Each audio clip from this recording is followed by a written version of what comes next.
وعلى آله وأصحابه ومن تبعه ونصره ووالاه. سبحانك لا علم لنا إلا ما علمتنا إنك أنت العليم الحكيم. رب اشرح لي صدري ويسر لي أمري واحلل عقدة من لساني يفقه قولي. رب يسر ولا تعسر وتمم بالخير.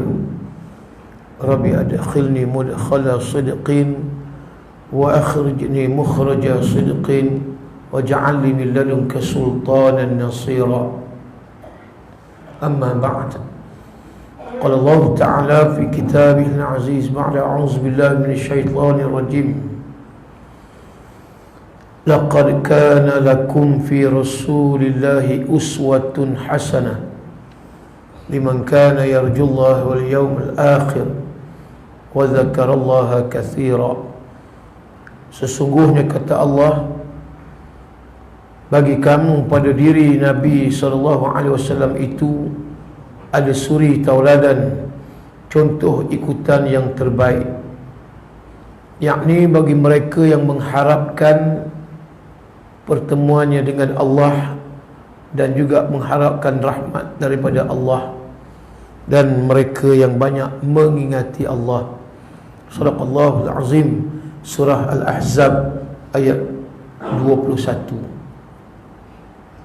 Yang saya mulakan pengurusi majlis berbahagia, pengurusi masjid, Tuan Imam, Tuan Bilal dan seluruh dan kuasa pentadbir masjid, tuan-tuan dan perempuan muslimin muslimat yang dirahmati lagi dikasihi sekalian. Alhamdulillah, pertama-tamanya marilah kita memanjatkan rasa syukur kehadrat Allah pada malam ini dapat kita bersama dalam satu majlis perkongsian ilmu sempena bulan kelahiran Nabi Muhammad sallallahu alaihi wasallam, bulan Rabiul Awal. Pada setiap tahun pasti kita akan sambut dengan suatu acara yang cukup meriah. Cuma tahun ni paksa kita hadapi keadaan sambutan yang tidak seperti mana tahun-tahun yang sebelumnya, disebabkan musibah COVID-19 yang masih lagi melanda, bukan kata dalam negara kita sahaja tetapi di seluruh dunia. Sebab itu nampak suram, lesu, tak seperti mana tahun-tahun yang dulu. Kemudian kita pun tak boleh nak, orang kata apa, dia buat berbagai-bagai acara, aktiviti sambutan yang selalu kita buat perarakan umpamanya, kemudian dengan apa dia berzanji marhaban, walaupun kita katakan keterbatasan keadaan pada waktu ini yang kita nak sambut samsaran kita tak boleh, akan tetapi kita tidak boleh langsung ataupun tidak bolehlah kita kata itu alasan untuk kita tidak menyambut sambutan Maulid Nabi ini, kerana bila mana kita tidak menyambut Maulid Nabi ini, kita khawatir takut kelamaannya kita akan lupa nak mengenali siapa Nabi kita, Nabi Muhammad sallallahu alaihi wasallam. Sebab itu bila mana kita diperintah oleh Allah taat kepada nabinya, mesti orang yang nak taat kepada seseorang yang diperintah oleh Allah itu terlebih dahulu kita ada perasaan cinta kepadanya. Kalau sekiranya tidak ada perasaan cinta kepadanya, bagaimana kita nak taat kepada orang yang diperintahkan tadi oleh Allah supaya taat? Dan sudah tentulah untuk menjiwai, mencintai orang tersebut, maka perlu kita mengenali dirinya terlebih dahulu, baru kita ada perasaan cinta dan sayang. Sebab itu tuan, jadi kitanya pada hari ini sudah jauh ya, Rasulullah SAW meninggalkan kita, ataupun Nabi telah wafat 1400 tahun yang lampau ya, kita tak kenal maka tak ada rasa cinta, tak ada rasa cinta maka tak ada ketaatan kepada baginda Nabi Muhammad SAW. Saya pun tak tahu tadi dah umum ke, dah bagi tahu ke siapa saya ni? Ada dah bagi tahu dah. Mungkin saya tak ada tadi kan. Saya tadi dapat wis sampai ke dalam Gunung Mesahili, ke dalam 5 km ke dalam tadi. Yang jalan memang betul muat-muat satu kereta je. Saya kata ya ke ada masjid dalam ni? Tanya orang, tak ada masjid dalam ni. Sudah ya, wis dia bagi masuk ke dalam tu. Jadi tak salah saya, tapi lah wis pun sesat juga.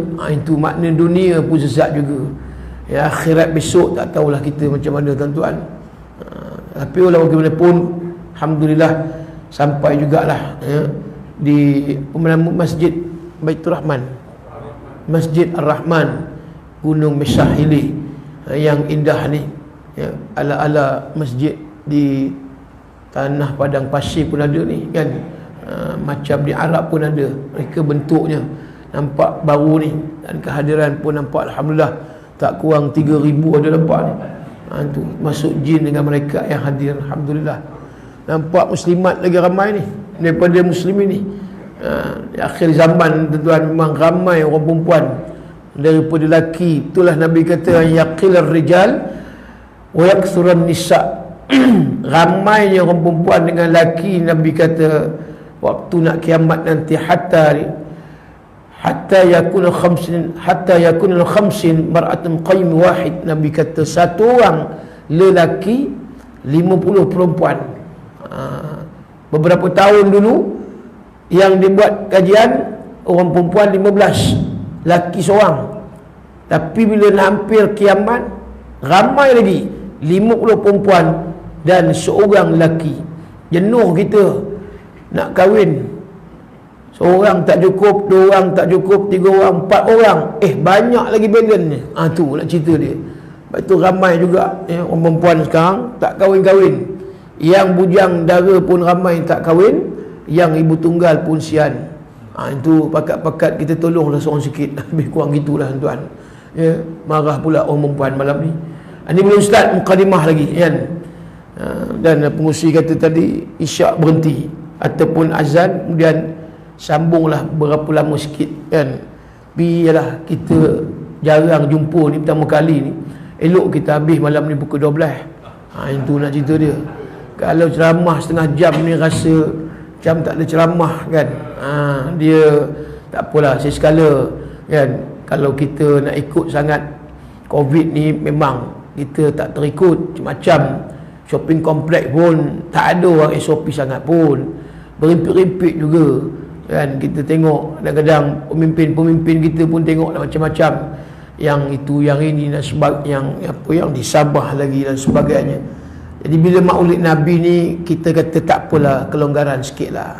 Apapun, bukan kita buat maksiat kan. Padahal kita pergi shopping tu pun kita katakan banyak benda yang lara, tak ada yang keperluan sangat, tapi kita tak pedulikan sangat SOP. Cuma bukan kita nak langgar SOP. Kalau kita katakan ini sebagai aktiviti keagamaan, insya-Allah kot. Selain daripada adanya pertimbangan daripada manusia dengan manusia, kita ada pertimbangan dengan Allah Subhanahu Wa Taala. Tidak rasanya menjadi suatu orang kata bebanan. Allah lagi maha mengetahui. Kalau kita tak buat macam ni, takut khawatir langsung orang tak tahu nanti siapa Nabi Muhammad sallallahu alaihi wasallam. Baru ni di kampung tersusun Tasik Bercam pun 9 lebih saya habis. Itu maulid Nabi. Dan juga di Batu Gajah baru ni pun 9 lebih. Alhamdulillah, jalan elok, tak ada masalah ya. Yang penting kita ada mask kita pakai, kemudian ada penjarakan. Tapi nampak muslimat rapat-rapat juga tu kan, risau juga. Mudah-mudahan tak ada apa-apalah. Baik, baru nak start ni, tadi mukadimah tuan. Kita lihat bahawa Allah Subhanahu wa ta'ala mengutuskan seorang Nabi Rasul itu apa tujuan yang sebenar. Di dalam surah Al-Fath ayat 8 dan 9 firman Allah, inna arsalnaka syahidan wa mubashiran wa nadhiran. Sesungguhnya kami utuskan engkau wahai Muhammad untuk apa? Menjadi saksi kepada umat manusia. Mereka itu beriman kepada engkau. Yang kedua yang disebut wa mubashiran, diutuskan Muhammad itu kata Allah yang kedua untuk menjadi manusia yang menyampaikan, memberi khabar gembira apabila mereka mentaati Allah setelah mereka beriman. Yang ketiga wa nadhira, dan engkau kami utuskan wahai Muhammad untuk beri peringatan kepada manusia yang lalai, yang cuai, yang durhaka kepada Allah Azza wa Jalla. Ini yang disebut oleh Allah. Kemudian Allah kata litu'minu billahi wa rasulih, dan supaya engkau beriman kepada Allah dan Rasul, dan juga umat engkau juga beriman kepada Allah dan Rasul, kata Allah. Kemudian apa lagi yang disebut? Wa tu'azziruhu wa tuwaqqiruhu wa tusabbihu bukratan wa asila, supaya kau dapat yang disebut memuliakan dan juga meneguhkan apa yang diperintahkan tadi kepada manusia supaya menyembah akan Allah, dan wa tusabbihuhu bukratan wa asila, supaya mereka sentiasa beribadah pada Allah daripada bukrah paginya wa asila, dan pada waktu petang. Ini tuan-tuan, antara yang diperintahkan oleh Allah kepada Nabi SAW. Jadi artinya kelahiran baginda Nabi SAW ini bukan tanpa tujuan dan tidak ada matlamat. Itu kita tak boleh ambil sebagai suatu perkara yang mudah. Sebab ada yang rasa macam Muhammad ini lahir macam orang biasa. Ya, memang betul, Rasulullah manusia biasa, tetapi kelahiran baginda itu diutuskan oleh Allah. Untuk apa? Dalam surah An-Nahl ayat 36 Allah menyatakan pula, walaqad ba'athna fi kulli ummati rasulan an i'budullah wajtanibut taghut faminhum man hadallah wa minhum man haqqat alaihi dhalalah. Maka setiap umat, kata Allah, kami utuskan seorang Nabi Rasul. Peranan pula apa dia? Maka di antara an-i'budullah wajtanibut taghut, yang pertama seru kepada manusia agar beriman taat kepada Allah. Yang kedua memberi peringatan supaya tinggalkan penyembahan kepada patung-patung berhala. Taghut tafsirnya selain daripada patung berhala, segala perkara-perkara jahat mungkar. Dan akhirnya ayat itu Allah menyebut faminhum man hadallah wa minhum man haqqat alaihi dhalalah. Allah sebut faminhum man hadallah, sebahagian minhum daripada mereka hadallah, yang diberi petunjuk dan mereka mengambil petunjuk tadi, jalan yang benar. Dan sebahagian yang lain wa minhum man haqqat alaihi dhalalah, mereka menuju kesesatan yang nyata, kata Tuhan. Ini tuan-tuan sekalian, makna ayat surah Al-Fath ayat 8-9 tadi pun lebih kurang dengan ayat surah An-Nahl ayat yang ke-36. Sudah tentulah apa yang nak dilakukan oleh seorang Nabi Rasul itu bukanlah satu kerja mudah, tuan-tuan. Senang ke anak kita nak menghafaz 30 juzuk Al-Quran? Kita nak hafaz 3 ayat pun jenuh. Nak hafal 3 ayat pun kadang tunggang terbalik kita. Wal 'ashr innal insana lafi khusr illa alladhina amanu wa 'amilus solihati falahum ajrun ghairu mamnun. Ayat ke mana tu Imam? Mula elok dah nak ke London, patah pula ke Jepun pahal. Surah Al-Asr akhir dengan surah At-Tin. Kadang-kadang tersilap. Sebab illa tu kan sama dengan At-Tin. Illal ladzina amanu wa 'amilus solihati wa tawasaw bil haqqi wa tawasaw bis sabr. Tu surah Al-Asr. Surah At-Tin illal ladzina amanu wa 'amilus solihat sama. Cuma tifalahum ajrun ghairu mamnun. Bukan senang nak hafal 30 juzuk Al-Quran. Bertahun-tahun anak kita nak menghafaz 30 juzuk Al-Quran. Dia dah hafal 30 juzuk dan setiap hari perlu dia ulang-ulang seumur hidup kalau nak lekat 30 juzuk di dada dan ingatan. Kita nampak je selesai dah syahadah 30 juzuk. Dia kena tiap-tiap hari baca ulang balik. Sekalipun dia dah hafal 30 juzuk syahadah lah. Oh, bukan senang. Setiap hari dalam kereta atas motor sahabat saya 30 juzuk balik Mesir. Itulah. Tiap-tiap hari mesti. Kalau tidak balik dia lupa. Hafal hadis lagi, tuan-tuan. Kalau hafal Quran, hujungnya Al-Hafiz Syekh Muhammad Nur Mansur Al-Hafiz, dulu imam besar Masjid Negeri, pengarah Jaid. Al-Hafiz di hujung. Tapi kalau dia menghafal hadis lebih 100,000, maka Al-Hafiznya di depan. Itu yang menghafal hadis. Al-Hafiz Ibnu Hajar Al-Asqalani umpama, Al-Hafiz Ibnu Hajar Al-Haytami umpamanya. Al-Hafiz tu di depan. Dia hafal hadis ni tak sama dengan hafal Quran. Hafal hadis lagi susah daripada menghafal Quran.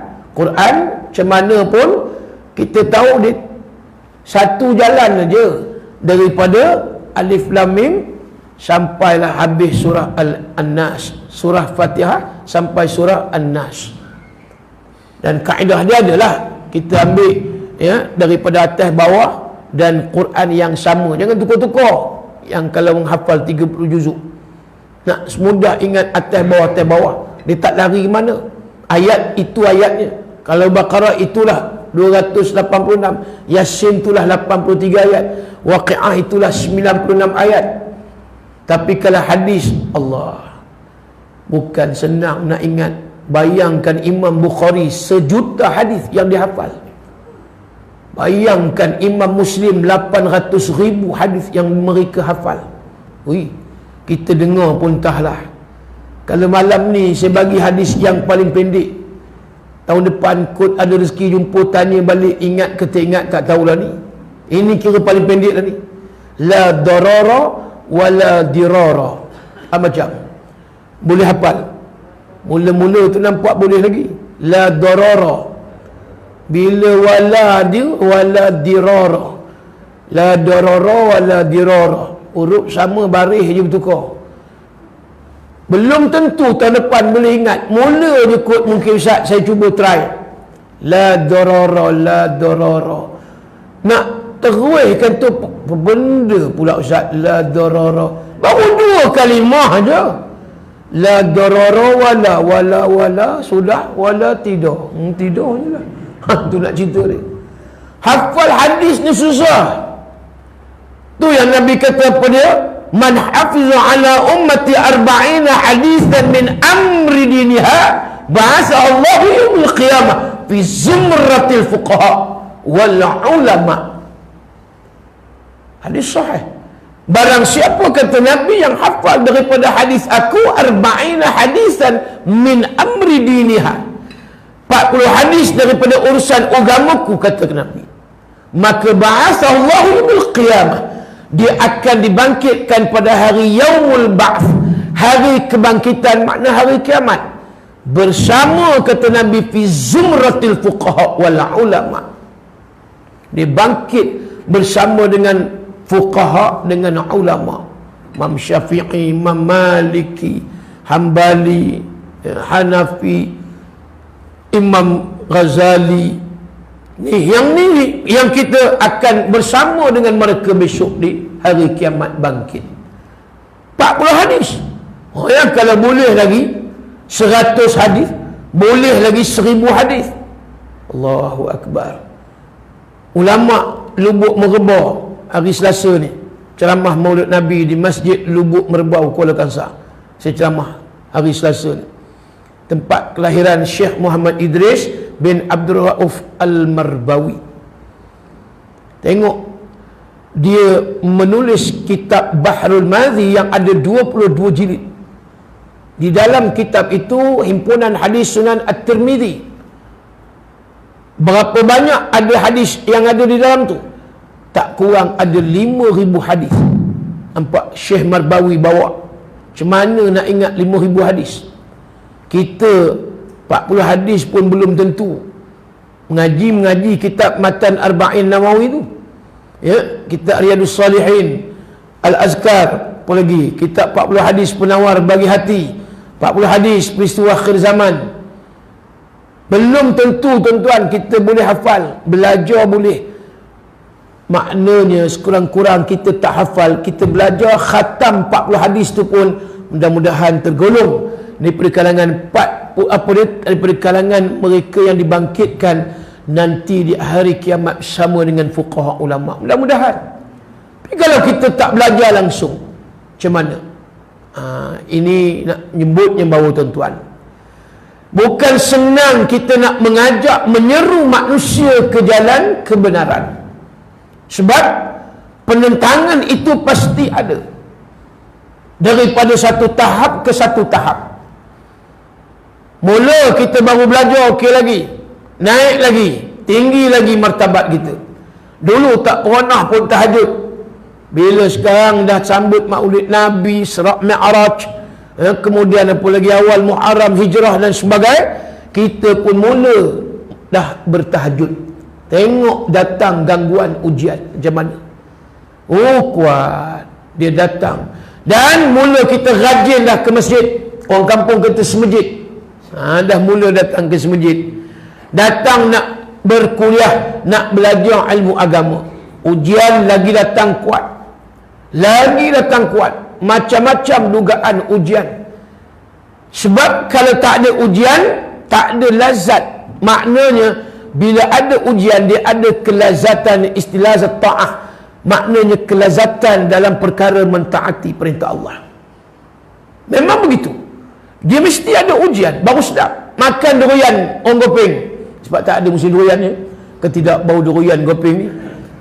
Kalau tidak lepas ni kuah durian ni, yuk. Dengan pulut durian, dengan mai, ya Allah, penuh bonnet kereta saya tu.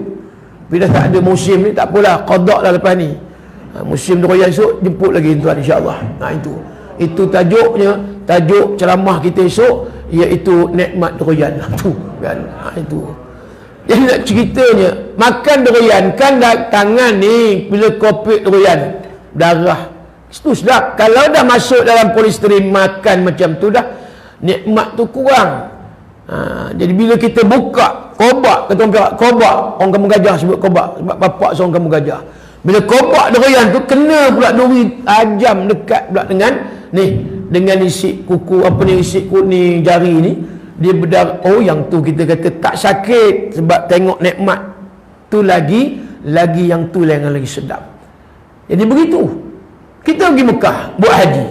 Memang kalau ikutkan berapa juta, 3-4 juta musim haji. Wah, aku lemah lah, ramai-ramai orang macam ni. Allah, nak tawaf lagi, nak sa'i lagi. Tengok pula di Arafah padangnya, oi, teruk nak baling jabrah, Allah berebut-rebut, bertindih-tindih. Tapi sebenarnya itu nikmat. Balik daripada haji, kenangan tu. Kita boleh rasai, nampak nikmat. Tapi kalau senang nak kucup Hajarul Aswad, kalau macam tu aku pun boleh, kan begitu. Tengok pembesar-pembesar, mereka nak kucup Hajarul Aswad, ada escort polis, mereka punya pasukan keselamatan buat lorong lagi, dengan apa dia, benteng lagi, kemudian kucup, nak dekat 5 minit, I love you, I miss you, gitu. Memang seronok, tak ada halangan langsung. Tapi bila mana kita kucup berebut-rebut tu, tengok macam mana. Ya Allah, kita rasa dah dapat dah depan-depan ni betul kucup Hajarul Aswad. Dah nak kucup dah, tengok terpelantin balik ke belakang. Allah, siapa yang ada pengalaman tu tahulah macam mana. Jenuh, udah kena beratur balik, cari pula, lain pula, kemudian try lagi. Kadang ada yang sampai 4-5 jam nak kucup Hajarul Aswad. Bila dah dapat kucup, Allah, Tuhan je yang mengetahui, nampak. Bangun malam macam tu juga. Ingat senang ke nak bangun pukul 3, 4 pagi, 5 pagi? Nak melawan dengan nikmat tidur tu memang. Nak bangun, menguap lagi. Tak boleh. Rasa berat sungguh. Tapi kita kata, aku ni kalaulah sedar dah ni, tak bangun tahajud, so Allah Ta'ala soal di akhirat esok, apa aku nak jawab? Aku kena bangun. Kalaulah Islam ini mudah syurganya, bukan namanya agama Islam. Kalau mudahnya syurga itu, tidaklah Allah ceritakan dalam Quran begini-begini tentang perjuangan pengorbanan yang dibuat oleh baginda Nabi SAW. Susah. Tu yang kita bangun tu, fikir-fikirkan. Berapa lama kita tidur sehari? Ada 24 jam bahagi 3, maknanya 8 jam kita tidur. Pukul 9, 10 tidur sampai pukul 5, pukul 6 pagi. 8 jam setiap hari. Tu kalau kita daripada akil baligh sampai 60 tahun, itulah tidur kita 8 jam tak bertahajud. Allah, rugi. Yang betul-betul dia sedar, lebih kurang 16 jam. 16 jam, bukan semua masa 16 jam kita buat ibadat. Macam-macam hal.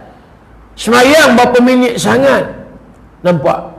Jadi sehari ni yang betul-betul kita fokus, yang kita betul-betul ada hubungan dengan Allah, tak banyak masa, tuan-tuan.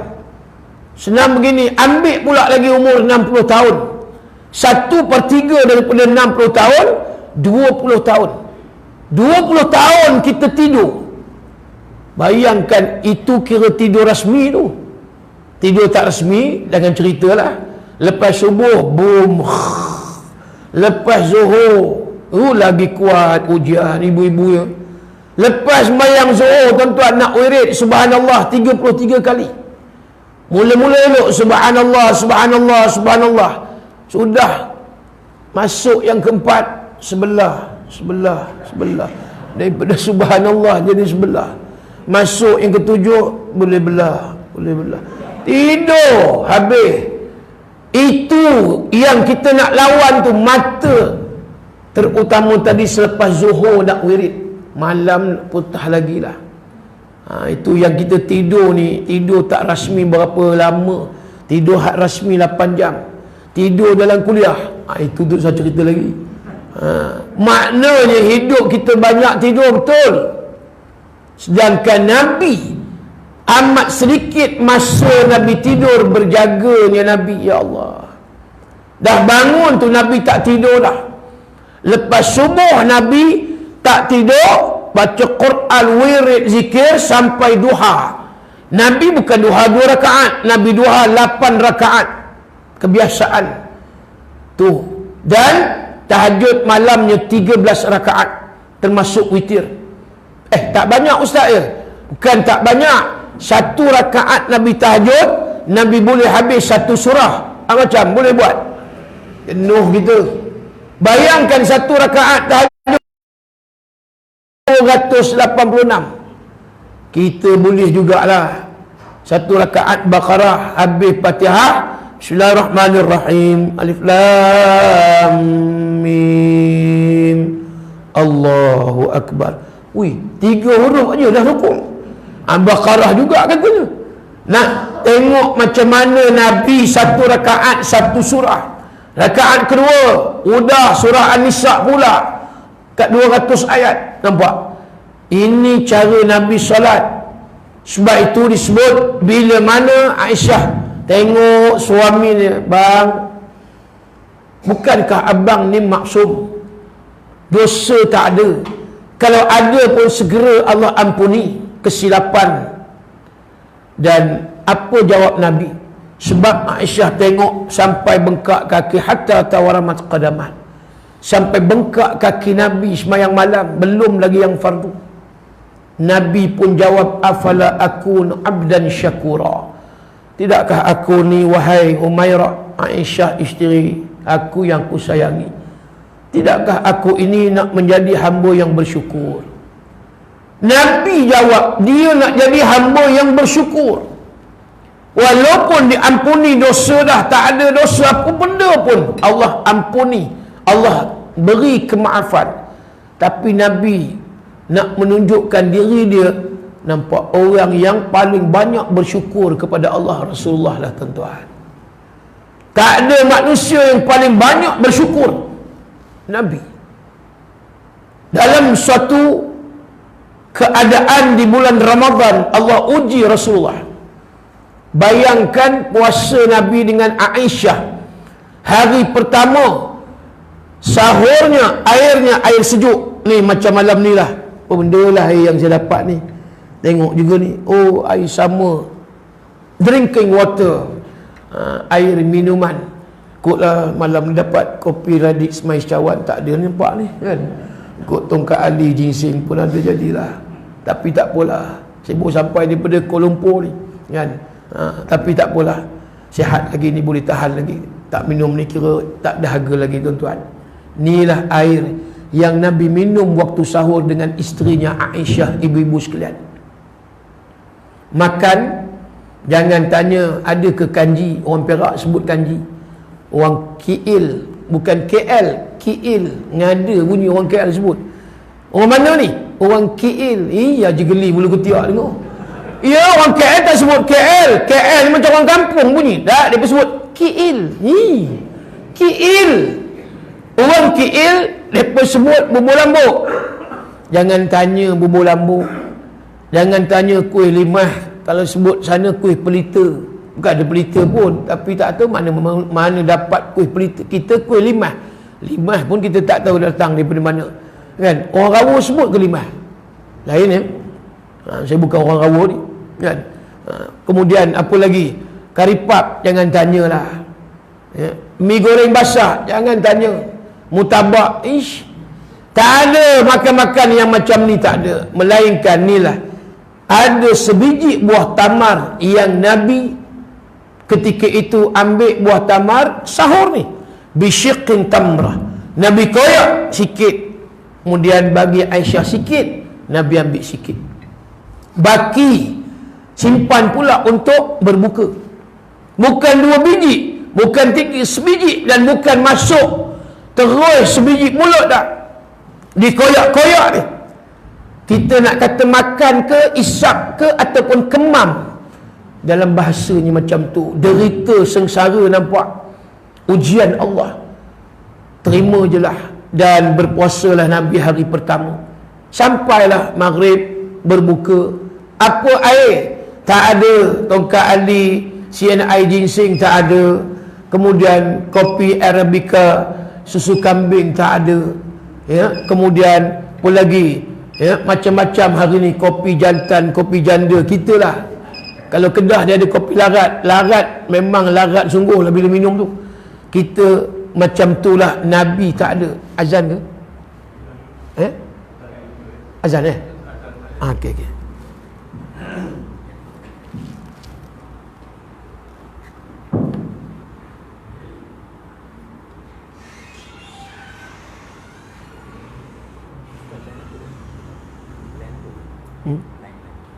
Line ada Maxis ada 3 bar.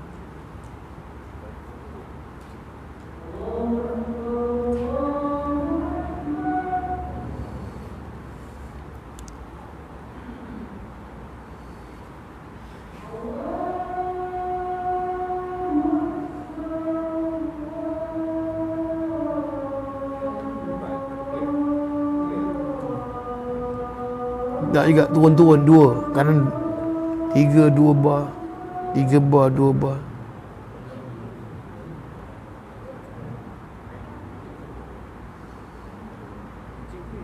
Ha? Ha?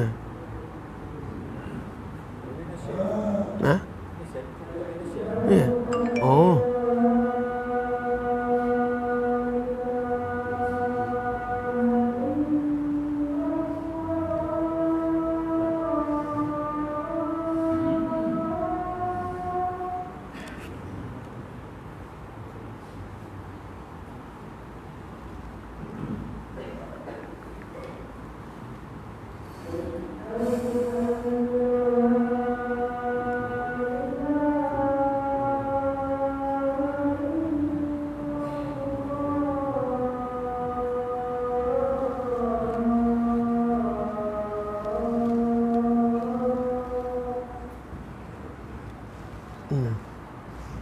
Tak ada. Kejap 2 habis. Ha? 4G pun tapi lain tak ada. Boleh hotspot. Ha? Boleh hotspot.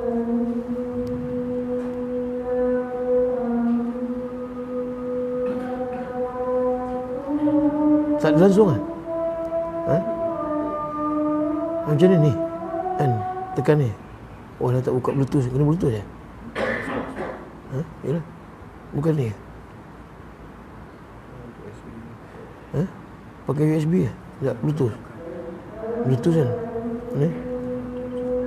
Ha? Sekejap, Bluetooth. Ha ni. Ni.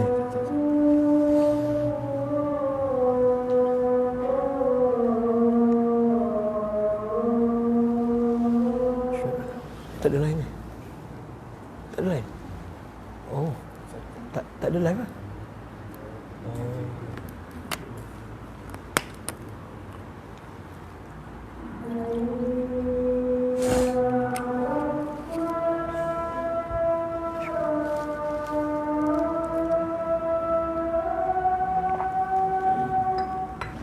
Haula.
لا إله إلا الله رسول الله الصلاة القائمة محمد بسلة الفضل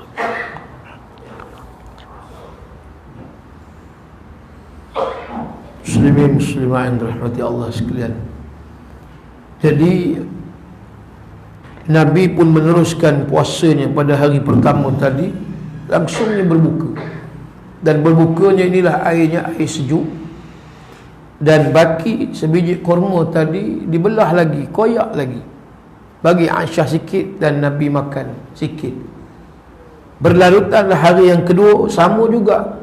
Sahurnya berbuka. Hari ketiga sahurnya berbuka. Hari keempat sahurnya.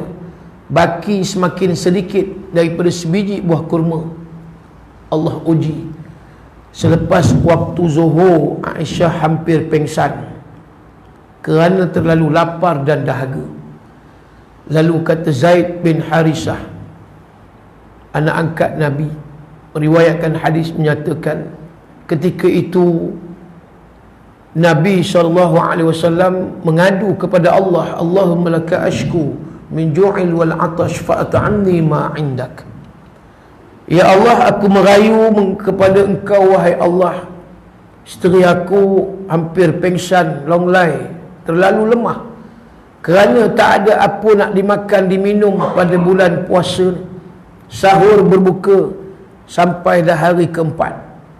Boleh tak fa'ta'amni ma indak, turunkan sikit makanan daripada engkau ya Allah yang direzekikan kepada aku, bukan nak banyak, sikit aja.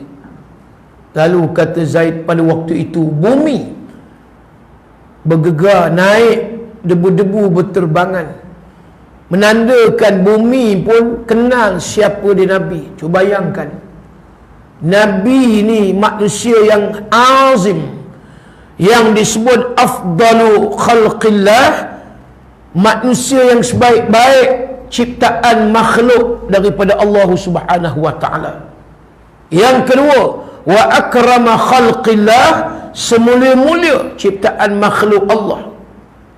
Yang ketiga, wa a'zamu khalqillah, yang azim, yang hebat, yang agung ciptaan daripada kalangan makhluk Allah Subhanahu wa taala. Bumi pun kenal siapa dia Nabi. Bayangkan kalau kita agak-agak azan berkumandang, sepatut kita menyebut apa yang disebut oleh muazzin, kadang kita buat nohin aja, buat tak reti kita. Dan tadi di luar ada yang makan kedai makan ni, pasal kampung ni, kalau bandar, kawasan taman, tak peduli pun apa yang disebut oleh muazzin, kod lah nak ulang balik apa yang disebut oleh tukang azan Bilal tu. Allahu Akbar, Allahu Akbar. Bukan Kedah, Mekah tu. Dia tak peduli. Di rumah macam-macam lagi, macam-macam hal, dengan TV, dengan radio. Bukan jauh azan masjid dekat rumah, sepelawang aja. Tak ada dipeduli. Kena pula hari Ahad besok, gegar-gegar berganza. Ya Allah. Iya, macam-macam lagu besok. Jujurlah sayang, aku tak mengampang, biar semu. Haji geli bulu ketiak sekali lagi. Ya, tak rasa. Tu seruan azan tu jangan duk pelekeh. Walaupun kita tak kata apa, kita diam, maknanya kita tak ada rasa. Dalam bahasa disebut nahnu ma'inda tahassus, mati rasa, mandul perasaan. Bayangkan, kita tak rasa lagi lah sebab kita tak mati. Mati besok baru kita tahu betapa pentingnya kalau dapat aku menyebut apa disebut? Subhanallah wa bihamdih, subhanallahil azim wa bihamdih. Dapat sebut yang tu pun jadi dah. Apa nak kata, dah tak bernyawa kita. Lambat dah, baru sedar ketika dah mati. Nanti ulama sebut, Sayyidina Ali pun menyebut, kita mati itu baru kita sedar sebenarnya. Hidup kita sekarang, kita dalam keadaan mati. Kita tak sedar. Sesungguhnya hidup kita sekarang ni mati.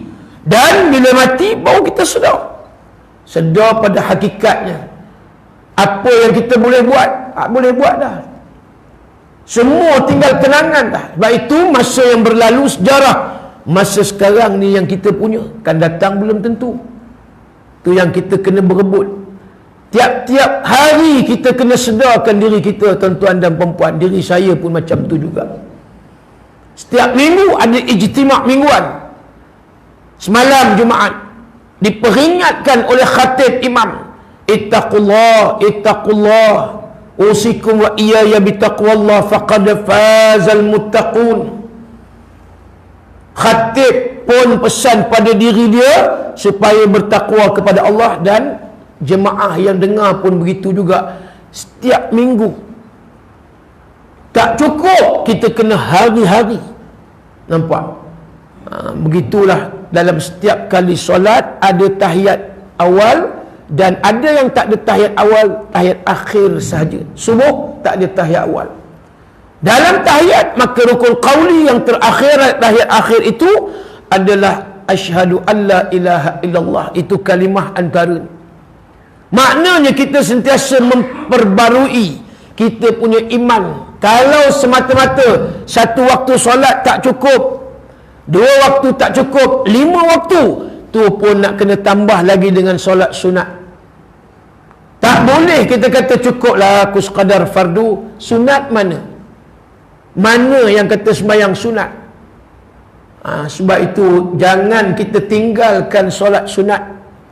Bila kita ambil maulid Nabi ni, benda-benda sunat ni yang Nabi suka, bagi Nabi yang sunat itu jadi wajib, maka yang wajib itulah tentu dah makruh, bagi Nabi jadi haram, Nabi tinggalkan. Itu pada diri Nabi. Tapi kita sunat tetap sunat, cuma jangan kita pandang ringan dan mudah. Balik tadi Nabi SAW pada waktu itu, kata Zaid bin Harisah, datang kepadanya tahu malakani, malakul jibal wa malakul rizq. Dua malaikat tercegat di hadapan Nabi. Yang pertama, malaikat yang menjaga rezeki manusia. Yang kedua, malaikat yang menjaga bukit. Tanya kepada Rasulullah, Allah yang perintah kami turun, ya Rasulullah, apa makanan yang kamu nak wahai Nabi, sambung daripada bulan Ramadan ni?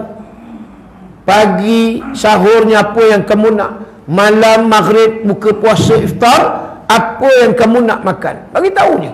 Western food ada, Melayu food, Padang food, apa lagi, Thailand food, macam-macam food yang ada ni. Bagi tahu je, turun, kita bagi. Dan kata malaikat yang jaga bukit, kekayaan bagaimana yang kau nak ya Rasulullah? Aku yang jaga bukit, bukit boleh jadi emas. Nampak? Tapi Nabi ni bukan macam Fir'aun. Nabi bukan tadi sebarang manusia. Allah sebutkan tadi afdalu khalqillah wa akrama khalqillah wa azamu khalqillah.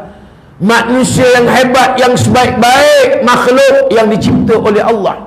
Nabi kata kepada malaikat dengan penuh adab dan sopan berakhlak, wahai malaikat Allah, la hadza ma urid, aku tak perlu dan aku tak mahu pun apa yang kamu tawarkan tadi kepada aku. Habis tu, wahai Rasulullah, apa yang kamu nak? Kalau itu pun kamu tak mahu. Nabi jawab satu je, ridam min Rabbi, keredaan daripada Allah. Aku nak satu je, keredaan daripada Allah. Baik, aku nak terus mengadu kepada Allah, berdoa kepada Allah. Aku makhluk, engkau pun makhluk wahai malaikat.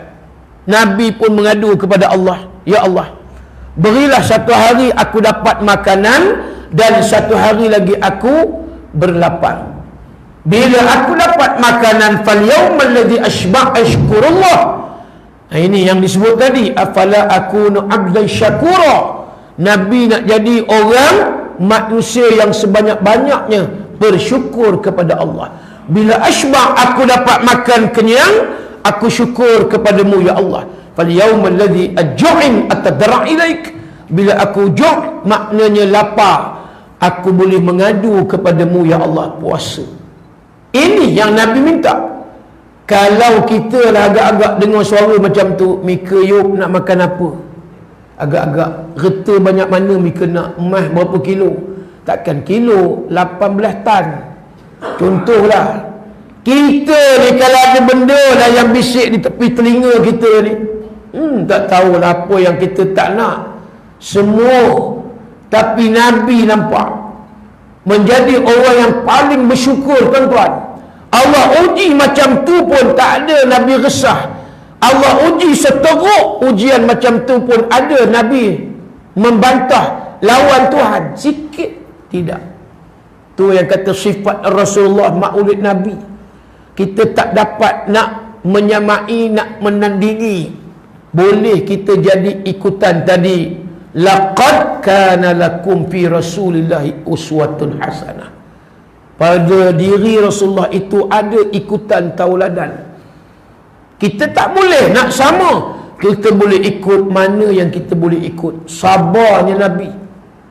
Kalau kita kata aku ni kira dah sabar tahap dewa, Nabi bukan lagi tahap dewa nak sebut.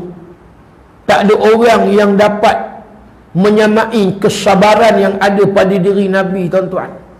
Orang maki hamun cemuh Nabi, nampak Nabi balas dengan senyuman. Sebagaimana kata ulama, maknanya kita ni bila mana orang kata apa, seumpama kita baling dengan kayu ke batu, punggai nak ambil buah pelam, pelam tu jatuh, maknanya nikmat dapat.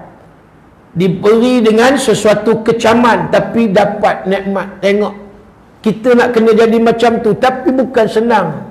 Saya sebut tadi, ini perlukan suatu, orang kata jihad, perjuangan yang besar. Ujian tak akan hilang dalam hidup selagi kita nama manusia. Sebab kata Syekh Dr. Sharaf Al-Qudah, seorang ulama hadis kelahiran Jordan, maka kata Dr. Sharaf Al-Qudah, kita seumpama duduk di dewan ujian peperiksaan dan kita ada alat yang kita nak tulis ataupun kita nak jawab soalan. Apa dia? Kita ada panca indera, mata, telinga, lidah, ya, kemudian tangan, perut, kemaluan kaki. Ini antara alat perkakas kita nak hadapi ujian. Kalau pelajar-pelajar dia ada raba, pen, pensil, itu alat dia. Kita tubuh badan, panca indera. Mereka dewan kelas peperiksaan, kita dewan peperiksaan kita satu dunia, kata Dr. Sharaf Al-Qudah. Sudah tentu dewan peperiksaan ni yang kita hadapi ni satu ujian yang cukup besar. Sebab Allah nak tengok ni, liyabluwakum ayyukum ahsanu amalan. Siapa yang terbaik dalam mempersembahkan amalan mereka, ibadat mereka, kerja-kerja yang diperintah oleh Allah, siapa yang terbaik dengan iringan hati yang ikhlas. Kalau sedekahnya, wakafnya, infaknya, zakatnya ikhlas. Kalau semayangnya khusyuk, hajinya mabrur. Itu contoh. Ini yang Allah nak tengok, tuan-tuan. Maka siapa yang dapat kita contohi? Nabi kita SAW. Dia tak ada orang lain. Kemudian barulah sahabat-sahabat. Kemudian para alim ulama.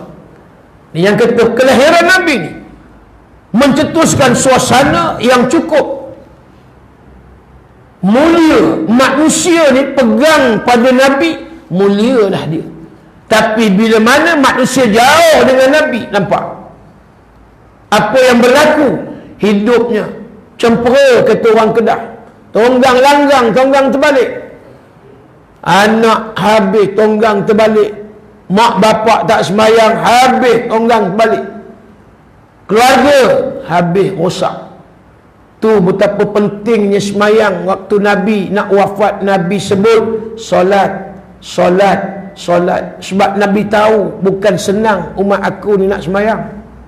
Kajian terkini, tuan-tuan, 85% umat Islam tak semayang 5 waktu sekarang. Yang semayang mungkin 1 waktu, 2 waktu. yang nak berdoa, yang nak amin di Masjid Syura, berapa ramai doa yang imam baca minta lindung jauhkan daripada penyakit wabak berjangkit COVID-19. Allahumma inna na'udzubika minal baras wal junun wal juzam wa min sayyi'il asqam. Minta lindung daripada ditimpa musibah penyakit sopak, penyakit kusta, penyakit wabak berjangkit, penyakit yang berbahaya. Berapa ramai nak amin? Inilah kita yang ada malam ni, tuan-tuan.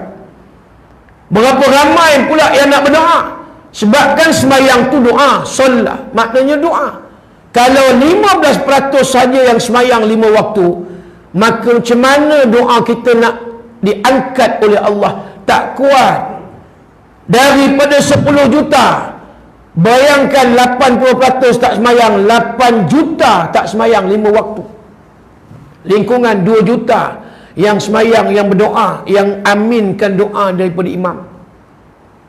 Ini yang berlaku di dunia sekarang. Ada kajian dibuat sebuah universiti, seluruh dunia umat Islam tak sembahyang 5 waktu 90%. Lagi hebat, tuan-tuan. Sekarang dunia ada 2 bilion umat Islam.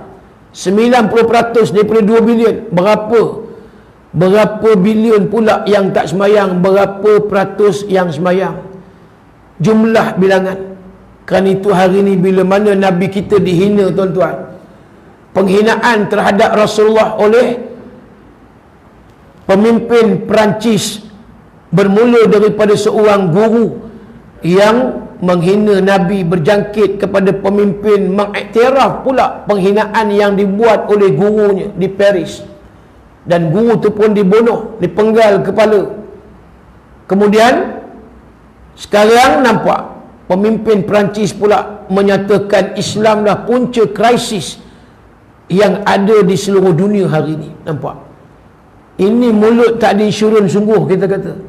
Kita tidak maklum bahawa bukan baru ni, 1902 dah mula dah. Pada waktu itu Perancis menghina Nabi SAW. Pada waktu itu kerajaan Khilafah Osmaniyah semakin lemah.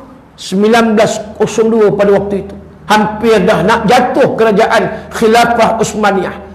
Perancis dia nak tayangkan satu teater, tayangan perdana penghinaan Nabi SAW. Pada waktu itu Sultan Abdul Hamid yang kedua beri amaran kepada Perancis, kalau kamu lakukan maka akan berlaku peperangan, pembunuhan orang Islam terhadap orang-orang Kristian secara besar-besaran. Waktu itu takut pemimpin Perancis, tuan-tuan. Akhirnya dibatalkan tayangan teater penghinaan Rasulullah SAW. Akhirnya jatuh kerajaan Khilafah Osmaniyah, yang mana yang kita sedia maklum, manusia yang merancang jatuhnya kerajaan Khilafah Osmaniyah tak lain tak bukan yang dinamakan bapa pemodenan Turki. Siapa dia? Mustafa Kemal Atatürk. Dialah di antaranya yang perancang besar master plan jatuh Khilafah Osmaniyah. Sampai sekarang tak ada lagi dah, tuan-tuan. Sebab itu hari ini negara-negara Eropah mereka berani nak hina Rasulullah, menyokong Perancis. Bukan kata satu negara, ramai dan banyak negara, antaranya negara Sweden dan juga yang lain, menyokong pemimpin Perancis. Nampak? Tapi kebangkitan nampak sekarang, tuan-tuan, seluruh dunia. Tuan-tuan tengok Pakistan, tuan-tuan tengok pula ke Libya, tuan-tuan tengok di Syria, Palestin, dan juga negara Islam yang lain bangkit, tuan-tuan. Bangkit. Tapi kita terkejut bila India menyokong tindakan pemimpin Perancis Emmanuel Macron yang menyokong tindakan penghinaan Nabi oleh cikgu yang bernama Samuel Paty. India menyokong tindakan pemimpin Perancis. Kejut juga kita. Perancis, tuan-tuan, sebuah negara yang membangun Islam. Saya pengalaman di Europe, UK lebih 10 tahun dalam program dakwah. Tahun ni sebab COVID, tahun lepas jemputan khutbah Jumaat di Masjid Baitur Rahman. Ini Masjid Masjid Ar-Rahman. Yang tu Masjid Baitur Rahman. Di mana? Di Rotterdam. Amsterdam, Rotterdam, Datuk Bandar Datuk Bandarnya adalah seorang Muslim. Ya, Amsterdam, Datuk Bandar dia orang kafir lah. Yang ni Datuk Bandar dia Muslim, Rotterdam. Di sana ramai orang Islam. Belanda ada 2 juta Muslim. Daripada 20 juta penduduk, 2 juta Muslim. Hari ni tuan-tuan, Europe, kebanyakan negara yang dalam EU, Kesatuan Eropah, kebanyakan negaranya ada orang Islam dan dibina masjid, bukan sebuah, bukan 2 buah. Norway, paling utara di Eropah yang saya pergi tuan-tuan, di Oslo ada 2 buah masjid besar. Norway ada lebih kurang dalam 5 juta penduduk dan 800,000 lebih kurangnya adalah Muslim. Ramai. Sweden 8 juta penduduk, 1 juta Muslim. Kemudian kalau pergi ke Belanda tadi 2 juta Muslim daripada 20 juta penduduk. Germany di Frankfurt sahaja ada 70 buah masjid. Ada 4 juta Muslim di Jerman daripada 70 juta penduduk. Dan yang paling ramai tuan-tuan, Perancis ada 60 juta penduduk, lebih 10 juta penduduknya adalah Muslim. Yang paling ramai, paling berkembang Islam di France. Sebab itu pemimpin dia sebenarnya takut perkembangan Islam. Itu je. Dia nak mewujudkan Islamofobia, supaya kita takut dengan Islam, agama yang anjurkan keganasan, melahirkan golongan radikal yang akan melakukan keganasan. Tapi dia pun lupa yang punca sebab berlakunya pembunuhan dipenggal kepada cikgu tadi. Sebab ni, kamu hina Nabi aku, kamu hina Nabi kami atas hak kebebasan bersuara. Boleh tunjuk karikatur-karikatur hina Nabi di hadapan pelajar-pelajar. Tak menyinga anak murid dia yang disebutkan tadi namanya Abdullah. Apa nama dia? Abdullah. Dia orang Chechen, orang jajahan Rusia. Abdullah Asranov ke apa gitulah lebih kurang. Umur 18 tahun. Oh, bila mana Abdullah ni tengok teacher dia hina Nabi Rasulullah, tak tunggu dah tuan-tuan. Ada yang setuju tindakan dia membunuh dengan memenggal kepala cikgu tadi. Ada yang tak setuju. Tapi biasalah, benda ni ada pro and con. Kalau nak kira Suhail bin Amr yang pada waktu itu wakil Abu Jahal, Abu Lahab dalam perang dalam perjanjian Hudaybiyah pada bulan Zulqa'dah pada tahun yang ke-6 Hijri, Nabi nak pergi haji umrah dengan sahabat-sahabat, dengan binatang ternakan, dah buat semua, dah bawa semua untuk buat sembelihan korban. Bukan nak berperang, pisau tu bawa bukan nak bunuh orang, nak menyembelih. Akhirnya ditahan. Bila mana nak sampai di border Mekah, kan Hudaybiyah yang kita pergi tu, ada unta, ladang unta banyak. Perjanjian Hudaybiyah berlaku di situ. Ketika mana Suhail wakil Abu Jahal, Rasulullah diwakili oleh Ali bin Abi Talib. Kertas perjanjian itu ditulis, ini perjanjian di antara Muhammad Rasulullah dengan Suhail bin Amr. Bila mana Suhail tengok nama Rasulullah, Suhail minta Ali, kamu padamkan nama Rasulullah, hanya kamu tulis Muhammad bin Abdullah. Apa reaksi Ali? Ali bangun, wahai si berdebah, nampak? Jangan kamu cuba perintah aku, delete, erase, padam nama Rasulullah SAW. Namanya tercatat dalam surah Al-Ahzab ayat 40. Maka Muhammadun, nampak? Maka Muhammadun aba ahadim min rijalikum walakin Rasulullah wa khataman nabiyyin wa kana Allahu bikulli syai'in alimah. Muhammad itu bukanlah bapa seorang lelaki daripada kalangan kamu, tetapi Muhammad itu adalah Rasul Allah. Nama Rasulullah disebut, nama Muhammad disebut, walakin Rasulullah. Macam mana aku nak delete? Macam mana aku nak padam? Kata Ali, aku tak akan buat, aku tak akan ikut apa yang kamu perintah wahai Suhail.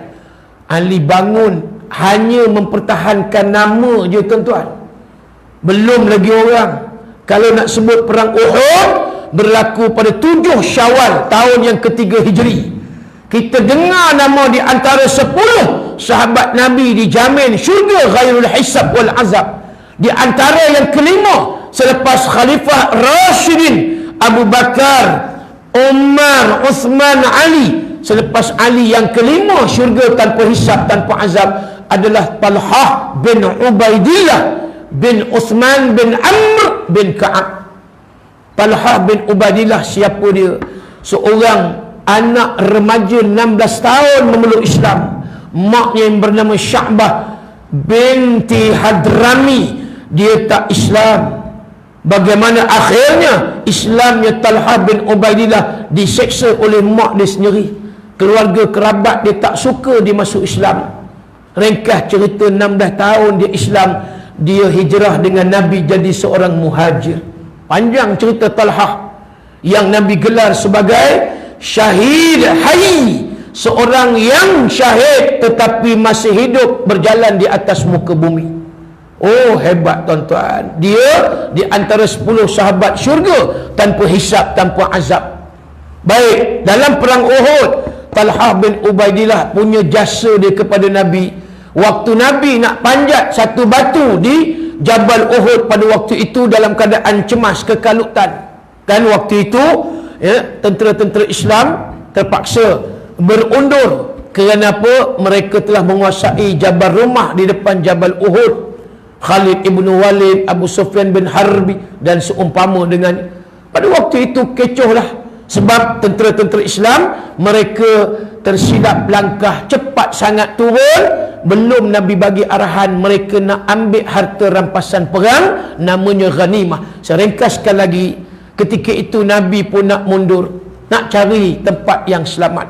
Dan pada waktu itu Nabi nak panjat satu batu, ya, tetapi badan Nabi dibebani dengan baju besi, baju perang yang berat. Apa tindakan Talhah bin Ubaidillah? Maka Talhah duduk supaya Nabi dapat pijak di bahunya untuk panjat. Ini jasa Talhah bin Ubaidillah tuan-tuan. Zubair Al-Awwam ketika itu yang dengar, di antara juga yang dijanjikan masuk syurga tanpa hisab, tanpa azab, yang 10 orang tadi adalah Zubair Al-Awwam. Kata Zubair, aku dengar Nabi menyebut, wahai Talhah, sesungguhnya Talhah bin Ubaidillah, kata Nabi, adalah ahli syurga.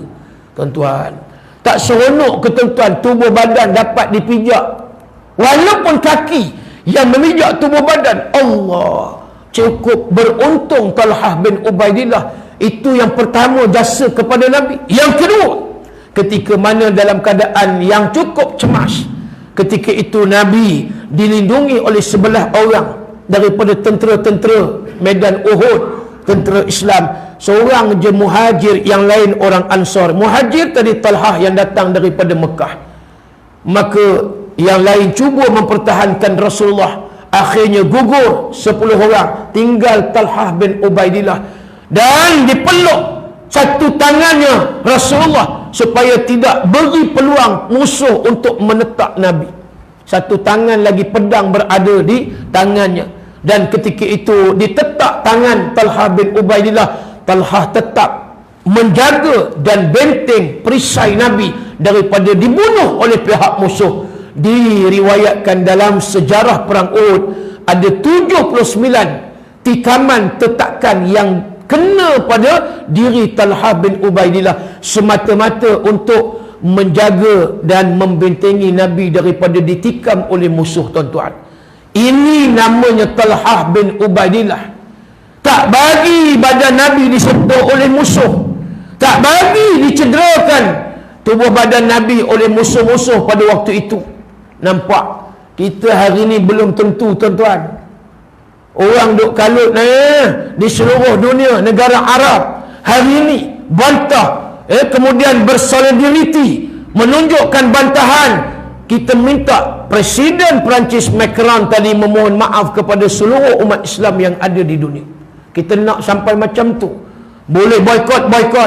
Ibu-ibu yang banyak pakai barangan buatan Perancis, LV, beg tangan, handbag, ya, kemudian Christian Dior, hak yang perfume ke apa tu. Kemudian macam-macam lagi. Cartier, itu daripada France. Ritter, Peugeot, Citroen, Perancis. Tapi kalau yang dah pakai, jangan bakar, teruskan pakai. Ini cerita kalau nak beli lain, nanti dulu tu. Kemudian tayar Michelin yang ada pakai dulu, bagi botak. Lepas botak cari lain, Goodyear, Yokohama ke Toyo ke apa benda, tak kisahlah. Sehingga mereka meminta maaf kepada seluruh umat Islam yang ada di seluruh dunia. Ini tanda kita solidariti. Tapi kalau azan pun kita tak peduli, nak bersolidariti, solat jemaah pun tidak, nak selawat Nabi pun tidak, nak bangun tahajud pun tidak, nak berdoa pun tidak, adakah besok di akhirat Nabi kenal kita, tuan-tuan? Manusia, aku tak kenalmu. Ya Rasulullah, aku umatmu. Ya, waktu aku dihina, apa tindakan kamu? Tuan, kalau Nabi tanya kita macam tu, ingat Nabi tak kenal. Walaupun Rasulullah dah wafat, rekod semua ada nanti di akhirat. Kalau Nabi tanya, apa kamu buat waktu aku dihina oleh Pak tadi? Dulu Kurt Westergaard, warga negara Denmark, hina Rasulullah dengan karikatur-kartun. Sekarang Perancis, sebelum ni macam-macam lagi, warga Switzerland dan sebagainya. Apa kita punya pembelaan?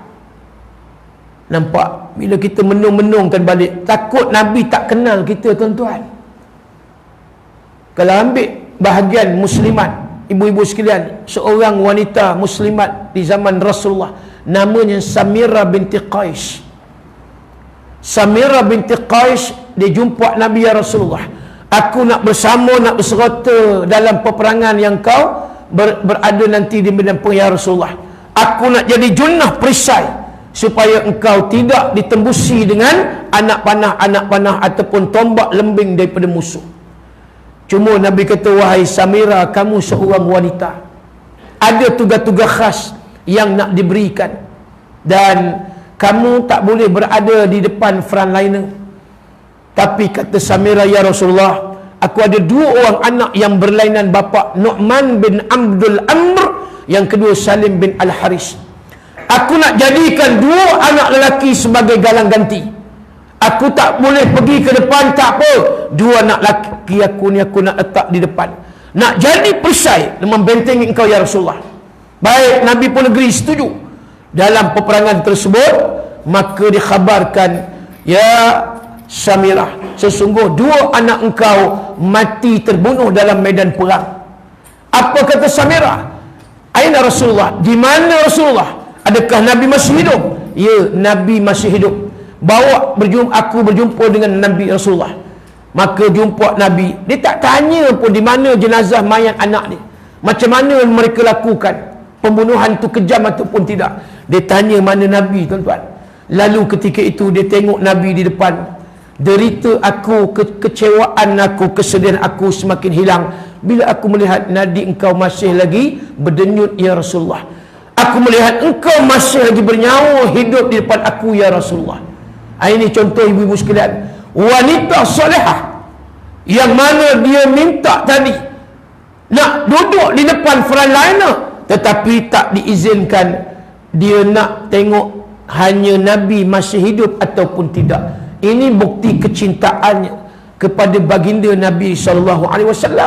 Begitu juga kalau kita dengar Sumayyah binti Khayyat, bila mana cerita dia diseksa oleh orang-orang musyrikin Quraisy yang ada di Mekah, dan akhir cerita, dahlah mereka ini dijemur di tengah panas, dipakai baju besi, bawahnya pula ada api, disalai dengan api. Ammar bin Yasir anaknya, Yasir suaminya, Sumayyah isteri yang kepada Yasir, tiga-tiga diseksa. Dan ketika itu kata Imam Az-Zahabi menceritakan ulama hadis, ketika mana Sumayyah diseksa dan akhirnya Abu Jahal mengambil satu tombak lalu ditusuk melalui kemaluan faraj di bawah dan meninggal syahid. Wanita pertama, Sri Kandi pertama yang syahid di Mekah, mempertahankan imannya kepada Allah dan juga imannya kepada Rasul. Muslimin muslimat yang dirahmati Allah sekalian, itu yang kalau kita nak ambil, banyak lagi contoh-contoh tauladan yang kalau kita nak koreksi dalam musim Maulid Nabi ni, tuan-tuan. Nabi penuh dengan derita, sengsara, tekanan demi tekanan. Tapi tengok, Allah motivasikan Nabi, fa inna ma'al usri yusra, inna ma'al usri yusra. Setiap kesusahan, kepayahan diiringi dengan kemenangan, kejayaan. 2 kali Allah ulang. Dan sudah tentulah balasan bagi mereka ini, wa basyiril ladzina amanu wa amilus solihati anna lahum jannatin tajri min tahtihal anhar. Khabar gembira orang yang berjuang, berjihad, segala perkara yang mereka lakukan, pengorbanan, perjuangan pada harta dan pada diri mereka. Innallaha ashtara minal mu'minina anfusahum wa anna lahumul jannah. Allah menyatakan, aku beli daripada kalangan orang-orang yang beriman, yakni apa yang mereka lakukan, pengorbanan pada harta mereka, amwalahum, kemudian pada diri mereka, anfusahum. Lalu bi anna lahum jannah, kami gantikan dengan syurga yang kekal, kata Allah. Tuan, kan itu banyak benda yang kita kalaulah tengok kepada diri Nabi Muhammad sallallahu alaihi wasallam, tak ada yang kurang, sebaliknya semuanya itu adalah suatu kemuliaan yang Allah berikan kepada Nabi SAW. Susah dahulu, tetapi nampak senang di akhirat besok. Sebab kita nak kekal hidup di akhirat. Syurga lah tempat dia. Dunia ni comot kita, dunia ni banyak lemah, kurang. Tapi besok akhirat tak ada yang kurang, tak ada yang comot, tak ada yang lemah. Semuanya mendapat nikmat-nikmat yang diberikan oleh Allah, iaitu daripada nikmat syurga Allah Subhanahu wa taala. Saya rasa cukup sekadar itu. Mudah-mudahan ada manfaat dan kebaikan yang dapat kita kongsi pada malam ni. Bukan senang kita nak berjumpa dalam musim PKP, nak jumpa kumpul ramai-ramai macam ni, bukannya mudah. Jadi malam ni dapat kita bertemu malam ni, insya-Allah mudah-mudahan menjadi pertemuan yang mahabbah. Kita cinta kepada Nabi, kita sanjung kepada Nabi, dan kita amalkan sunnah yang ada pada Nabi SAW, sunnah yang wajib dan sunnah yang sunat. Had yang haram, makruh, kita jauhi. Mudah-mudahan kita diberi pahala besar oleh Allah Subhanahu wa taala. Jadi tuan-tuan, bukanlah hari ini je yang kita kena ingat Muhammad. Di hati, di jiwa kita perlu sentiasa Muhammad bin Abdullah bin Abdul Muttalib bin Hashim bin Abdul Manaf bin Qusay bin Kilab bin Murrah bin Ka'ab bin Lu'ay bin Ghalib bin Fihir bin Malik bin Nadar bin Kinanah bin Khuzaimah bin Mudrikah bin Ilyas bin Mudar bin Nizar bin Ma'ad bin Adnan bin Ismail bin Ibrahim Khalilullah alaihi wassalatu wassalam. Macam orang Gopeng boleh hafal? Entahlah Ustaz, mau terkentut kami nak hafal. Ini 25 keturunan Rasulullah. Cubalah intai-intai sikit dalam kitab Sirah Nabi, dan juga dalam kitab Syama'il Muhammadiyah, musim Maulid Nabi. Jangan tak jenguk langsung, jenguk sikit-sikit jadilah, kan? Bab Nabi macam mana dengan isteri, bab Nabi macam mana dengan nak yatim, pamoja banyak. Perjalanan hidup Nabi ni, kalau kita nak kenal Nabi, kita kata ulama perlu banyak membaca kitab sejarah Nabi. Cari kitab sirah Nabi yang berjudul Ar-Rahiq Al-Makhtum. Kitab sejarah Nabi, sirah Nabawi ni, Ar-Rahiq Al-Makhtum, ditulis oleh seorang ulama daripada India. Bahkan dia adalah johan, pengarang sejarah Nabi peringkat dunia. Kitab Ar-Rahiq Al-Makhtum. Dia bukan ulama Arab, dia ulama India. Dia bertahun-tahun menulis kitab sejarah Nabi dengan fakta yang lengkap. Cari kitab Ar-Rahiq Al-Makhtum, itu yang sebaiknya. Baca kitab, dan kitab Syama'il Muhammadiyah ni banyak pada peribadi Nabi, macam mana bentuk rupa Nabi, rambutnya, wataknya macam mana, perutnya macam mana, semua dicerita. Yang tu tuan-tuan, kita kena belajar, kita baca. Kalau tak, kita tak kenal Nabi. So bila tak kenal, maka kita tak cinta. Macam mana kita nak taat? InsyaAllah mudah-mudahan Allah memberi kepada kita iaitu suatu perasaan yang berpanjangan sampailah bercerai nyawa daripada badan, insyaAllah. Wallahu alam. Dan sebelum saya mengakhiri tuan-tuan, Ada produk minyak yang saya bawa ni, namanya minyak wangi Raihanah Syifa. Minyak ni saya import daripada Dubai. Minyak ni alhamdulillah, ini minyak original ya, minyak wangi buat daripada bunga-bungaan marjan. Dan minyak ni telah disyifa, didoa, dijampi ruqyah oleh yang berbahagia tuan guru kita, dan meninggal baru ni 15 Ramadan yang lalu, iaitu tak lain tak bukan almarhum Ustaz Datuk Ismail Qamus. Minyak ni saya pengasas berdua dengan Ustaz Datuk Ismail Qamus 10 tahun dah. Lama dah minyak ni. Ratus ribu botol lah setakat ni, alhamdulillah laris. Untuk apa Ustaz? Untuk buat pendinding. Yang pertamanya buat pendinding daripada gangguan makhluk halus, yang kena sihir, yang kena santau elok sangat, yang ada masalah saka, orang perak kuat saka, ain, histeria. Ada yang baru dengar nama Datuk Ismail Qamus, Pahang Perlis, Pahang dengan Pulau Pinang. Dia dengar perempuan muslimat di belakang, menjerit dia. Baru sebut nama Ustaz Datuk Ismail Qamus, menjerit dah, pengsan. Muslimat kata, Ustaz, ada muslimat di belakang pengsan. Nampak malam ni elok, tak ada kan, tak ada pengsan pun, tak ada, menjerit pun tidak, ni makna tak ada lagi tu lah. Tapi ada yang dia sebut nama Datuk Ismail Qamus, tak rasa apa bila beli pegang. Dia rasa menggetar tangan dia. Ada macam-macam testimoni yang saya dapat. Rumah di Johor gangguan kuat, mengamuk jin, dipakai satu family, pecah sebahagian siling atap, bilik air bergegar. Dia takut telefon saya, macam mana Ustaz? Tak apa, tak pakai berterusan, alhamdulillah. Di Mambang, di Awan, Kampar, kedai kek kena sihir. Setiap kali nak buat kek tepung berulat. Oh, lagi dahsyat. Jahat kita nampak.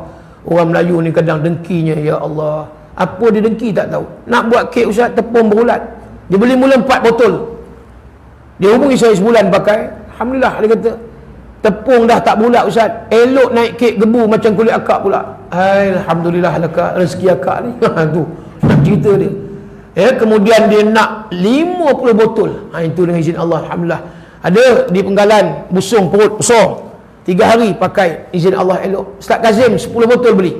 Ustaz Kazim di Manjui kena sihir, perut dia besar juga tu. Dah nampak ada kurang dah nampak, alhamdulillah. 10 botol dia beli. Ini tuan-tuan yang ada kena sihir santau. Di Meru tempat saya duduk, di Meru Raya, dia 8 tahun derita kena sihir.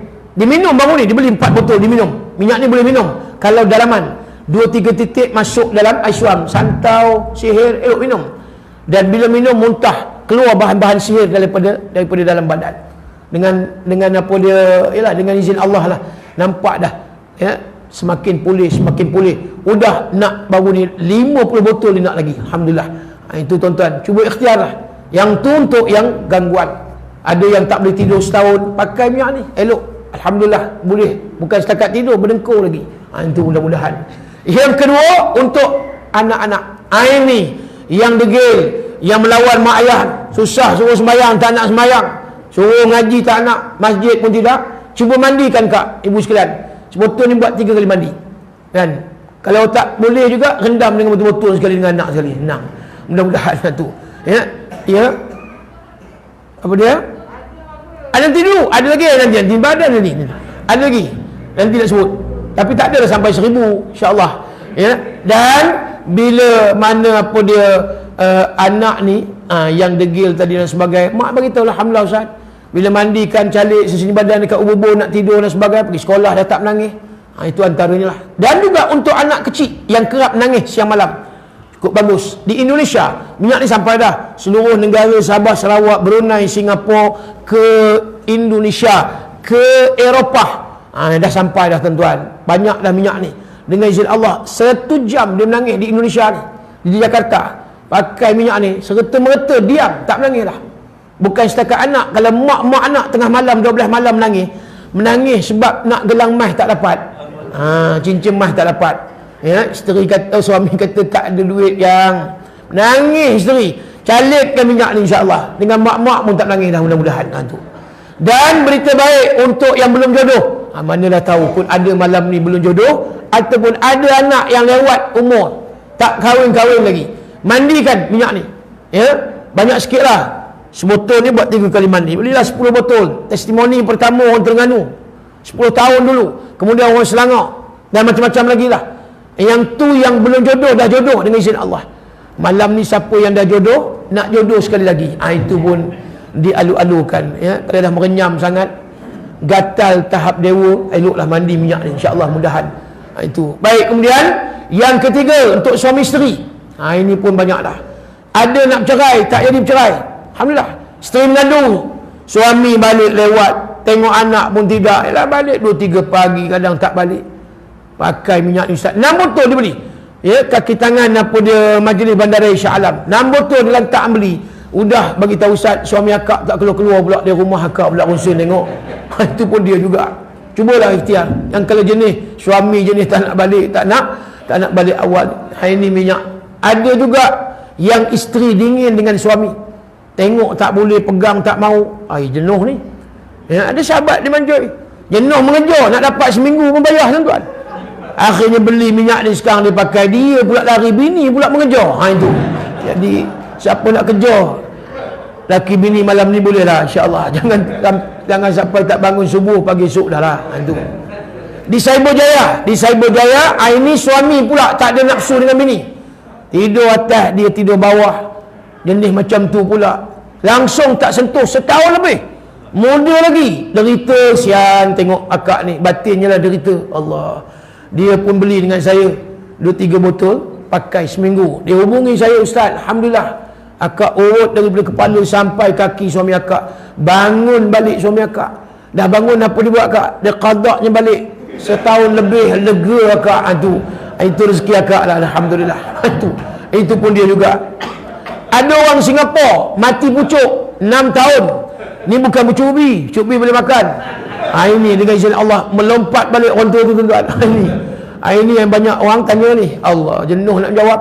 Di Kedah Pak Long 3 tahun macam tu juga, nak 60 kot, umur lebih 60. Alhamdulillah ustaz, melompat balik, alhamdulillah. Itu rezeki lah.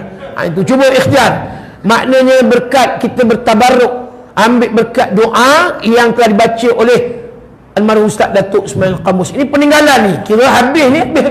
InsyaAllah ada lagi lah yang saya buat last sebelum Datuk meninggal, ya, Datuk Jampi ni. Berkat insyaAllah, tuan-tuan. Cuba ikhtiar. Dan akhirnya, ini untuk umum. Maknanya mana-mana anggota badan yang sakit, sapu urut. Buat macam minyak angin, tuan-tuan. Migraine, sakit kepala, sapu kat kepala. Ada yang mata nak operate di Subang Jaya, Muslimat, 5,000 nak operate, tak jadi operate. Pergi beli banyak lah, ya, 10 botol lah. Sapu dekat keliling mata, jangan masuk dalam mata, ni pedih. Taklah buta, tapi dia pedih, ya, di kelilingnya. InsyaAllah tak jadi Muslimat tu operate mata dia. Sampai sekarang dia amalkan, alhamdulillah. Minyak resdung, sapu kat hidung, sedut, ni boleh buka, sedut. Sakit gigi, dah ada testimoni, alhamdulillah. Buasir pun dah ada orang Sungai Petani Kedah, alhamdulillah, dengan izin Allah. Cubalah gout, kalau ada gout, mudah-mudahan go out, mudah-mudahan. Itu kemudian apa dia, kalau yang kencing manis ni payah nak hilang, tapi kalau dia punya luka kudis, luka tu insya-Allah dia cepat kering.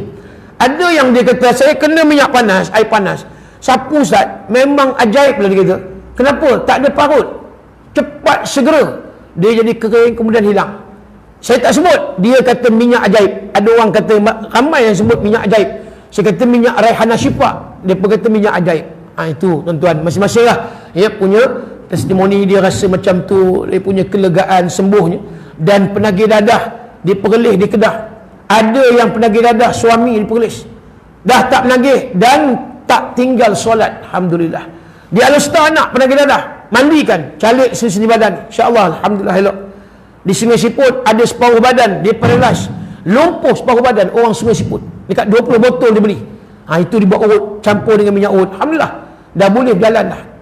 Dan ada yang tangan selumpuh dan sebagainya, ya. Kemudian kalau wanita muslimat yang masalah fibroid, orang manjung lumut, dia 2 tahun derita fibroid, dia beli dengan saya tapi banyak, 20 botol ibu sekalian, dia sapu dekat hari-hari dekat fibroid, alhamdulillah. Doktor kalau dalaman buat minum, nak bersalin mudah, ini pun jadi minyak susu. Kan selalu air susu, ini minyak, jangan minum. Ini sapu di perut dekat hari-hari, dikelang, testimoni. Elok bersalin pagi besok, seminggu dah dia tak beranak. Tu rezeki dia, alhamdulillah. Dan macam-macam lagi lah. Kalau dalaman, syorkan buat minum 2-3 titik masuk dalam air suam. Orang Shah Alam kanser usus tahap 3, dia minum 20 botol. Alhamdulillah, doktor mengesahkan normal. Sel kanser dia telah mati. Itu juga di antara yang minum juga untuk apa dia? Batu karang. Keluar batu karang. Dia hantar WhatsApp gambar batu karang yang keluar. Ada mula-mula kencing berdarah dan sebagainya. Itu pun dia juga yang demam panas. Cuba buat minum. Hati paru-paru rosak. Itu orang Kulim Kedah. 10 botol dia beli. Yang kronik kena beli banyak tuan. Buat minum dalaman luar, sapukan. Itulah antaranya. Mudah-mudahan ini sebahagian daripada ikhtiar. Manalah tahu rezeki kita. Ya, berkat doa Ustaz Datuk Semai Kamus. Jadi ibu tadi yang bertanya tuan-tuan, sebotol harganya RM30 sahaja. Dan promosi malam ni, ya, harga 2 botol 50, 4 botol 100. Elok beli 10 botol, takut tahun depan baru nak jumpa ni. Tak ada jual di kedai. Cari kedai gopeng tak ada, depo tak ada. Saya bawa dalam ceramah saya sahaja. Itu pun dah 100 ribu botol dah. Ini nak cerita tuan-tuan, minyak ni tak ada di luar. Jadi saya bawa dalam ceramah-ceramah. Siapa yang berhajat malam ni boleh dapatkan nanti selepas sembahyang sunat ba'da isyak, dapatkan nanti di luar dan sana. Dan dia pantang dia, jangan langkah, jangan masuk botol ni ke dalam tandas. Itu sajalah. Tak ada duit jangan bimbang, cari bendahari masjid. Jangan sapu di masjid sudah. Itu pandai-pandai lah tuan-tuan. Itu ya. Dan yang keduanya saya nak maklumkan, ada tabung saya bawa ni, tabung pembinaan Ma'had Tahfiz Al-Khalidiyah Kampung Seri Kinta, Ipoh, Perak. Kampung Seri Kinta ni dekat Kampung Tembiang, dekat dengan Kampung Kuala Pari, Sungai Kinta tu. Jadi saya asalnya di situlah. Akan sekarang ni pun dah jalan dah. Ada lebih kurang 40 pelajar tahfiz, ya, dan sekarang nak bina bangunan 2 tingkat. Jadi dengan itu saya lancarkan, ya, sumbangan, derma, infak, wakaf, dan boleh niat wakaf pada arwah, dan juga niat zakat asnaf fi sabilillah. Jadi boleh ada tabung yang saya bawa tadi. Mana tabung? Oh ni tabung ni, ya. Tabung ni boleh berjalan nanti, ataupun boleh letak di pintu luar nanti. Dan ada risalah, kalau tak buat duit, nak wakaf, nak zakat, nak infak, boleh transfer akaun akaun Ma'had Tahfiz. Kalau ada nak buat buat duit cash, boleh terus masuk ke dalam tabung, ya. Tak kiralah seikhlas berapa yang kita nak wakaf, nak niat pada arwah dan sebagainya. Mungkin kalau banyak boleh transfer akaun, tak ada masalah. Boleh ambil ni risalah ni, banyak saya bawa tuan-tuan, ya. Mudah-mudahan Nabi kata ma naqasat sadaqatun min malin, tidak akan berkurangan harta orang yang bersedekah. Ya, Nabi kata lagi sadaqatun jariyah, yang tinggal besok dengan kita pahala daripada sedekah di dalam kubur. Habis semua dah sedekah yang tinggal. Tiap-tiap pagi Nabi kata malaikat doa, yang pertama malaikat menyebut Allahumma a'ti mumfiqan khalafa, ya Allah, engkau berilah gantian kepada orang yang buat sumbangan tadi, malam tadi, semalam, dengan gantian yang lebih baik. Yang kedua, yang kedekut, Allahumma a'ti mumsikan talafa, ya Allah, engkau halang daripada hamba Allah ini yang semalam kedekut, bakhil, dia tak nak infak, dia tak nak menyumbang, dan seumpama sedekah seumpama dengannya, dan halang daripada mendapat rezeki. Jadi ini hadis riwayat Imam Muslim, hadis sahih. Maknanya insya-Allah pagi esok malaikat tolong doakan, bahkan tiap-tiap hari malaikat doa, malaikat doa, malaikat doa. Mudah-mudahan amalan kita diterima oleh Allah. Wallahu a'lam. Aqul qawli hadza wa astaghfirullahal azim li wa lakum. Assalamualaikum warahmatullahi wabarakatuh. Bismillahirrahmanirrahim. Radina billahi rabba wa bil islami dina wa bi Muhammadin nabiyyan wa rasula. Allahumma inna nas'aluka 'ilman nafi'an wa 'amalan mutaqabbalan wa rizqan wasi'an wa shifaa'an min kulli da'. Allahumma inna na'udzubika minal baras wal junun wal juzam wa min sayyi'il asqam. Allahumma ja'al jam'ana jam'an marhuma wa tafarruqna min ba'dihi tafarruqan ma'suma. Wa sallallahu ala sayyidina Muhammad wa ala alihi wa sahbihi wa baraka wa sallam. Walhamdulillahi rabbil alamin.